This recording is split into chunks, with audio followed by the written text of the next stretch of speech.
Prior to inputting notes on the score page, it's a good idea to practice inputting and working with some of the most common score notations, like key signatures, time signatures, and clefs. Once you learn how to work with one or two score objects like these, working with others becomes very easy. There are a few ways to input key signatures and other score objects onto your score.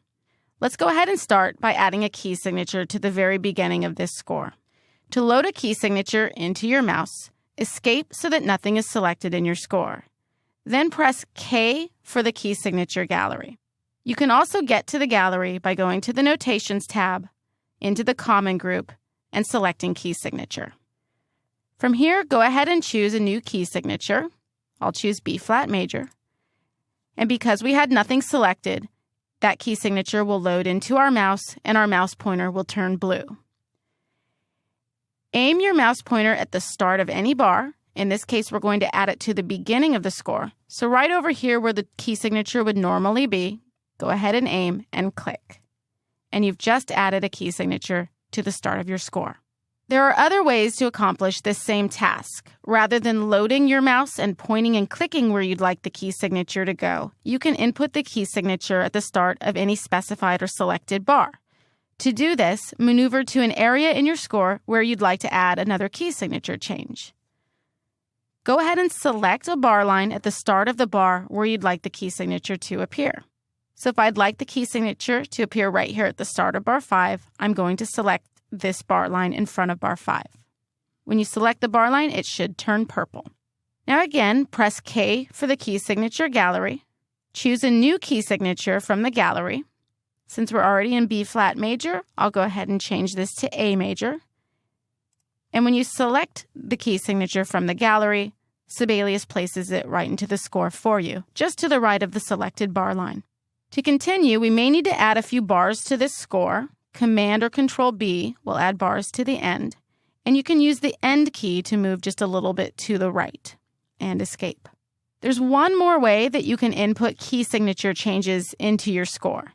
So let's say that your score is going to migrate to another key for only a few bars before returning to the previous key signature. In instances like that, you'll want to make a range selection before adding your new key signature into your score, which will employ Sibelius's Restorative Objects feature.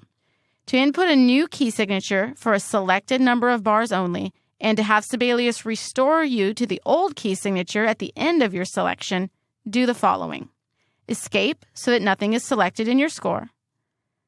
Select a range of bars. I'm going to click right here on bar 12 and hold Shift and click a few bars later. With that range selected, go ahead and press K for the key signature gallery. Choose a key signature that's different from the one you're currently using. I'm in A major, so let's go into F major. Click on F major. And Sibelius inputs the new key signature at the beginning of your selection and restores the old key signature at the end of your selection.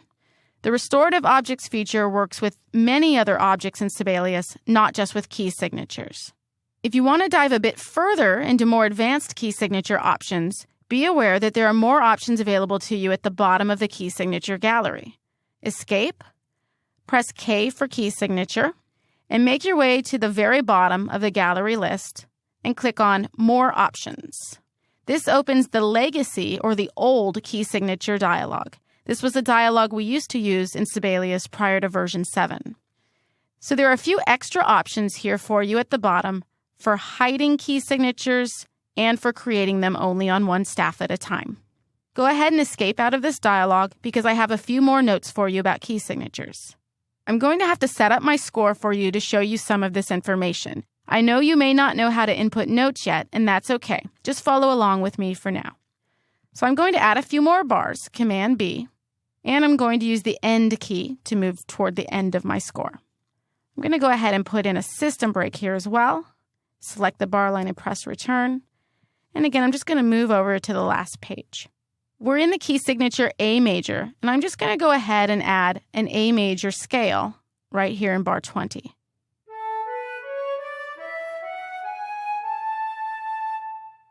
So I've inputted an A major scale within an A major key signature, so all of my notes fit diatonically within that key signature.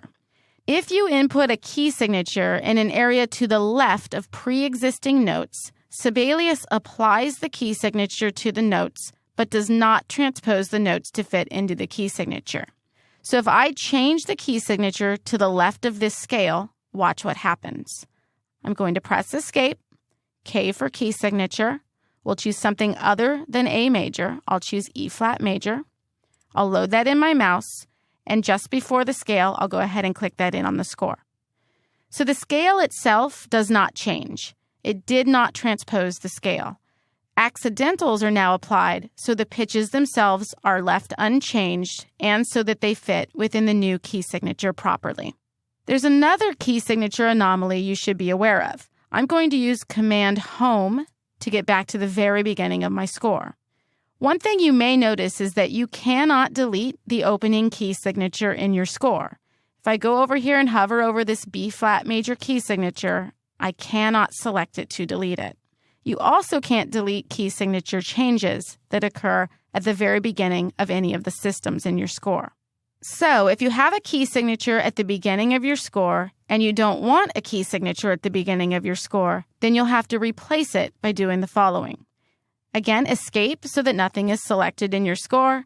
Press K for key signature. And you have to load the C major, A minor, or A tonal no key signature into your mouse, something without accidentals that will make it appear as if there's no key signature. So I'm going to choose C major. Hover your loaded mouse pointer on top of your existing key signature at the start of your score and click to input the new key signature. If the new key signature has no sharps or flats, it will appear as if you've deleted the original key signature when you've actually replaced it. Another thing about key signatures, key signature changes, meaning any key signature inputted after the initial key signature, they can be deleted at the location where they first appear. So this here in the middle of my first page is a key signature change. I can select that. Once you select it, you can simply press Delete or Backspace to delete it. You'll also want to select the double bar line that accompanied the key signature change and delete that as well. Now, if a key signature change first appears at the beginning of a system, and we can set this up by selecting the double bar line where the key signature appears and press Return or Enter to enter a system break. I'm going to go ahead and use End to move over a little bit here. There we go. So this is a key signature change occurring here so that the new key signature begins at the beginning of a system. I can't delete this at the beginning of the system. I have to delete where the change occurs, which is over here on the left-hand side at the end of the previous system. This is the cautionary key signature. So if we select the cautionary and press Delete or Backspace, we remove that key signature, and again, select that double bar and delete it as well. Sibelius automatically adjusts notes by adding or removing accidentals when key signatures are removed as well. So if we go back to the scale that I entered over here on this last page, if I delete this E flat major key signature, select it and delete it, then Sibelius will adjust those notes to the prior key signature, which in this case is F major. Again, the notes do not transpose, they simply adjust to the new key signature. So hopefully this video has provided you with enough knowledge to begin working in a variety of different ways with Sibelius's key signatures.